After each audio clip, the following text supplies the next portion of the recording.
I have one question to start with, and that is, what was the inspiration behind your work?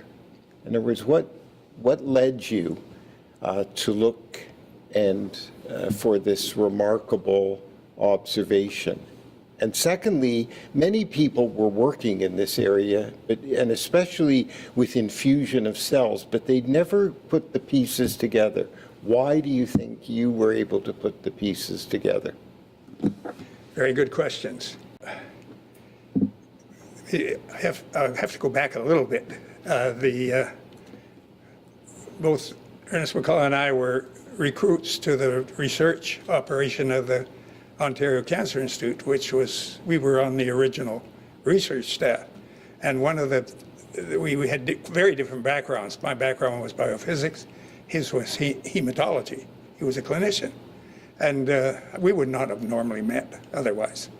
But the head of the biological division at the Ontario Cancer Institute at that time was Arthur Ham, who wrote a famous textbook on histology.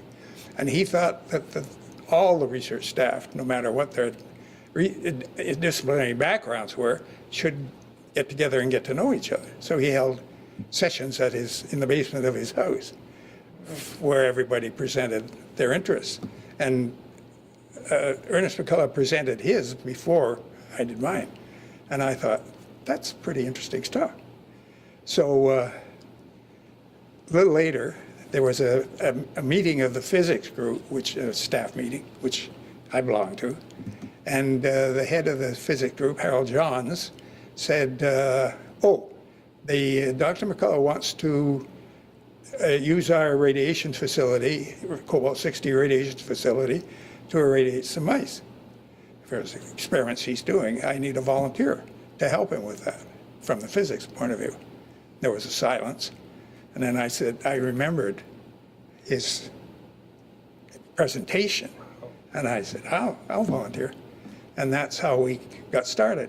And that was basically that the inspiration for our work began with that bringing together of people with very different temperaments and very different disciplinary backgrounds.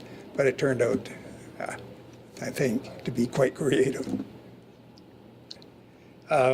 We found out after we had published that the lumps on the spleens of irradiated mice had been seen before, but the interpretation was what I would call a pathologist's interpretation.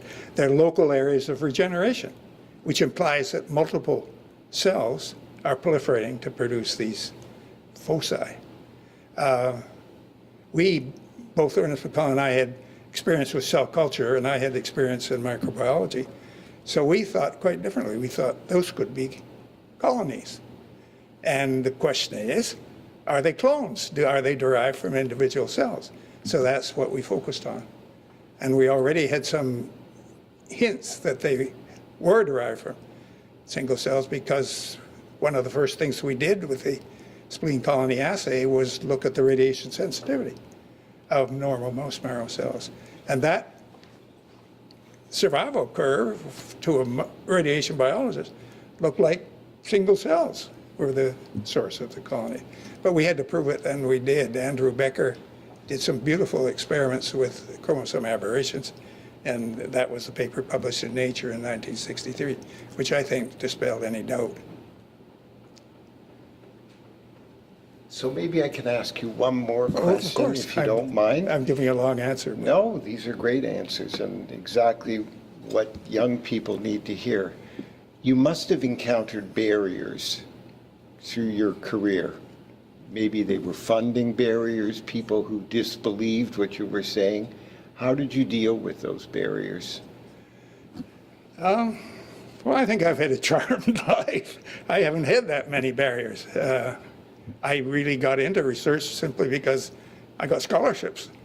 Not because I had a strong desire from the time I was a child to get into research. I just got scholarships, so I kept going. I think, well, gee, when I run out. But I didn't run out. So, sorry. No, that's great. So But were there other barriers? For instance, Yes, for instance, it was unusual when you were doing research, I would say it was unusual to do what we call collaborative research. I remember when I was on the MRC, on the MRC committees, and you may remember, they always said he has not established his independence. Yes, I remember that. I was on the Immunology committee for a while. Exactly, I remember that. But I did want to finish the previous comment. The question of what happened. Right. The local, I think the local areas of regeneration interpretation put other people off. And we did get some dissent that other people, particularly a group in California, had trouble reproducing our spleen colony assay.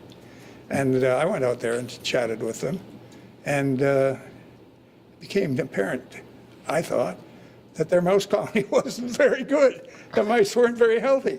So that's why they were not getting good results, because the mice were contaminated.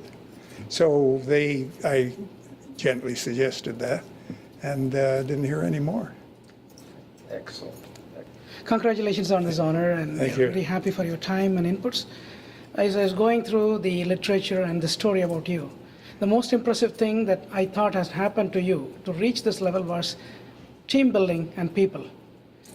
That is, meeting Professor McCullough was the most important thing in that, Correct. Yeah. Now, you have already said that it was a lecture of Professor McCullough that inspired you, and then you volunteered yourself to work with him. Now, a physicist working with a medical doctor who is a hematologist has two ends apart. In 1950s and 60s, there could have been several areas you didn't know, or there were things that you had to explain in a way that he will understand, and vice versa. How did you overcome that? Well, we got along very well. And, it started out as my job was to check the radiation. And actually, I think one important thing was a mistake that I made. I used the usual dosimeters to assess the radiation that the mice had received, and I made a mistake. I got it wrong. Not by much, but enough to make a difference. So I realized I'd made a mistake, went to Dr. McCullough and said, oh, I made a mistake. And I thought he's going to be really annoyed at me. Quite the contrary. He was delighted that I would admit to making a mistake. A physicist making a mistake. So that broke the ice, I think. And we began talking very soon as equals, planning experiments as equals. And when I didn't know something, he would tell me. When he didn't know something that I knew, I would tell him. But it was the working relationship that counted so much. And we were lucky, and we became friends and stayed friends, even when we stopped working together. Thank you very much. This is what I want. Thank you.